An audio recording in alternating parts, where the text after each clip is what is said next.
Hey everybody, welcome back to Split Couch Games. I would like everyone to know that he did like a very like demonic version of the jazz hands while he did that.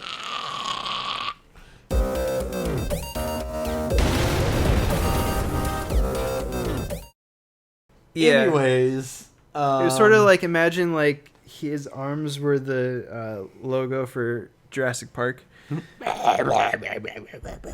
right, well, don't touch the mic. I mean, dude, come on, man. you don't touch the mic. I'm not touching the mic. It's not what I saw.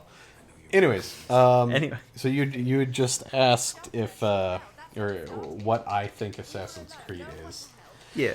and like, I guess I'm not sure what you mean. Like, What are the what themes? overarching is it about, or do you mean like What is the philosophically, like what is the subplot and all that kind of shit? just what do you get out of it? As the audience, what do you get out of the story? I mean, again, like, what do you mean? Like, granted, like, okay, this is coming from me. I'm an English creative writing major, so like, yeah, it's a little bit different. But like, yeah, but I mean, like, are you asking like, what do I get out of it from the sense of like what do you learn about yourself? I about guess? myself? Or I don't know. Like, it's a. I just want. What do you think? What do you think it's about? Just answer the question, and then well, I'll answer it myself, and then you can adjust your answer accordingly if you feel like you need to. I tell you what, why don't you tell me your answer to the question? No, because I don't want. Because they're very different. I understand answers. that, but I want you. I don't want to influence your answer. I want to see what your just instinct to the question is. I mean, I don't like as far as what it's about. I guess it's all about, you know, just like an ongoing dispute between the Assassins and Templars about how society should be ruled over, whether it's through, you know, strict policies and rules and all that kind of stuff, versus, you know, complete and total freedom to do whatever the hell you want. Okay. I mean, that's kind of boiling it down to an extreme, I think. Yeah. But yeah, there we go. Fantastic. Okay. That's a great answer. Okay. All right, so my answer, and this is going to tie into what, like, I thought about it, and like, this is exactly why I don't like Assassin's Creed 3, because they did not do this at all. And does it have to deal with the superlatives? No. No? Okay. No. I just wasn't sure how English major you were going to get on us. No, not that much. But anyway,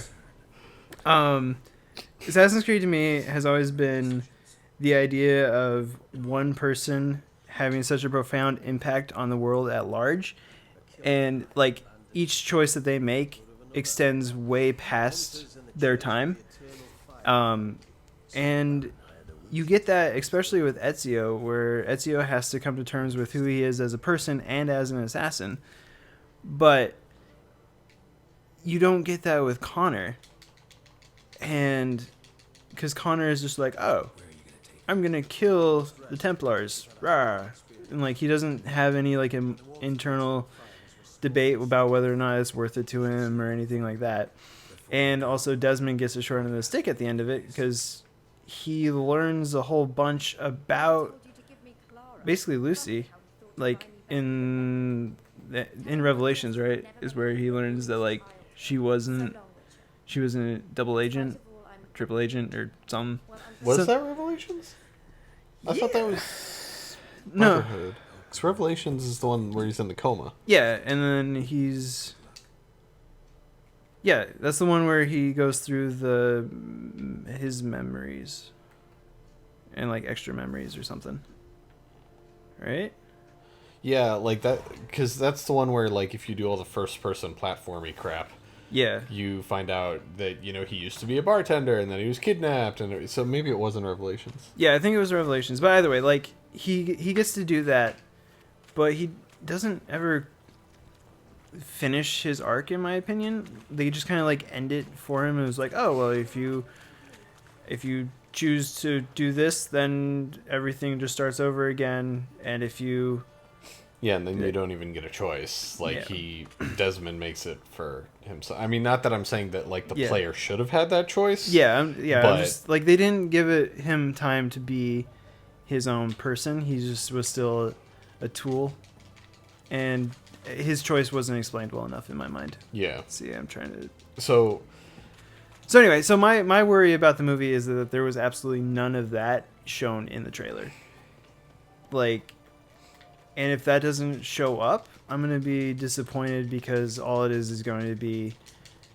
Because like, you're right, like that is what like the story is about. But what I get out of personally is like what your choices... How your choices impact everything. Yeah, no, I agree with you in that regard. And that's... My horse just came out of the wall. Yeah, well, you know, it's what she does. I always forget that Roach is a girl. You cannot do that here. But no, I mean, Do we really have to run all the way back to the Baron? Yeah. Wait, how do I switch? Click right thumbstick. Is this one closer? Just go talk to the Baron. All right. Because that one is basically like you need to go do other side quests, and then maybe if you do things right, you'll uncover the extra information. Okay. I don't care about extra information. But no, I mean, I definitely agree with you on the grounds of, like, you know, that's also, like, what it's about and everything. Like, I've always kind of felt the same. Not probably to the extent that you did, because, like, I think I've always thought that, but it's never really been solely about that. Yeah, I mean, not that you're saying that it is, but... That's a sign of a good story is when it's not... There's not one thing it's about. Yeah, exactly. Because, yeah, like, the societal implications of everything are... Yeah. But no, like, with the movie trailer specifically, like, you were saying that it was... Or that, like, they just recently said that most of the story is going to be in present day for the movie. Which... Honestly, I don't know how to feel about that, because on one hand, that's good, because I've always felt that, like, the present day story is more relatable in terms of storytelling and everything. Yeah. Like, when the series completely got rid of the stupid phone. When the series got rid of, like, that present day story, I personally was pretty bummed. I mean, like, it's a little bit there in Assassin's Creed 4, and then Unity, it was like completely gone. And I haven't played Syndicate yet, but I don't know. I mean, I forget where I was going completely. Me too. But are you talking about with the conversation or in the game? The game. You're going back to the Baron. Do you want a little bit of help, or you? No, I mean, I'm just following the white line. Okay. Yeah, there we go. I found the main road. Something that you'll learn eventually is that the white line is going to bounce around from time to time. Oh God, get out of here! Get out! Just leave. I'm leaving. Fast. I'm going. I'm out. The white line will bounce around. Yeah. A little bit, even if you're following the main path. So just keep going in the last direction it was telling you to, and it will almost always correct itself again. Nope, didn't do that there. Just wait, what? No, just fuck it. Okay. Why does it? It's because it's not a perfect system. All right. Think of it like GPS before GPS was good. I remember MapQuest. So simple. No, just if at any point the white line like bounces and you just I was gonna tell you to go straight, but never mind, take a right. Just keep going straight, or okay. If all else fails, go towards the yellow arrow on your mini map. All right. But yeah, I feel a little betrayed because you're like, follow the white line, Scott. Scott, why are you not following the white line? Now that I'm following the white line, you're like, Scott, please don't follow the white line. Well, sometimes I'm just giving you shit I know, over it. I know. But I mean, I know. I'm with you. Anyway, moving back to the conversation. um, Present I'm sure day from Assassin's Creed. right? Unity doesn't have it. Unity didn't have it at all. Haven't played Syndicate yet. From what I understand, it's back in Syndicate at least a little bit. Yeah. I don't know if it's like completely scripted sequences or only in cinematics or what, but like it's there at least. Like Yeah. and that's better than nothing. But kind of like what you were saying, I wish we spent more time with it. But at the same time, I feel like the present day aspect of Assassin's Creed is it's not possible to make a good game out of it. Yeah. No, I'm with you. I'm with you on that. Like, I think I don't mean like we needed to spend, Like half the game or yeah. anything. Yeah. But like you have to admit that Desmond got the short end of the stick. Yeah. Like I feel like it was really like his story was really good up until 3. And then it was like, oh, we're going to have him talk to his dad a little bit and yeah. Yeah, and then drama and then death because, And then like some things. random reason for the death that like it still frustrates me that like they were able to show him what would happen if he did this, but it didn't he didn't even ask like if he had even just like asked and said like, hey, what can I see what happens if I don't do this? Right? Yeah. Yeah. Like that would have been like just a little bit more, but they could have been like, oh, there's no time, or like, oh, no one's ever done that, so we can't show you what that looks like. Yeah. That's fine.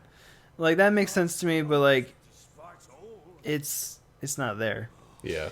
And Well, I mean, personally, I kind of felt like the entire ending of the present day storyline in 3 was like a huge fucking cop out. Because yeah.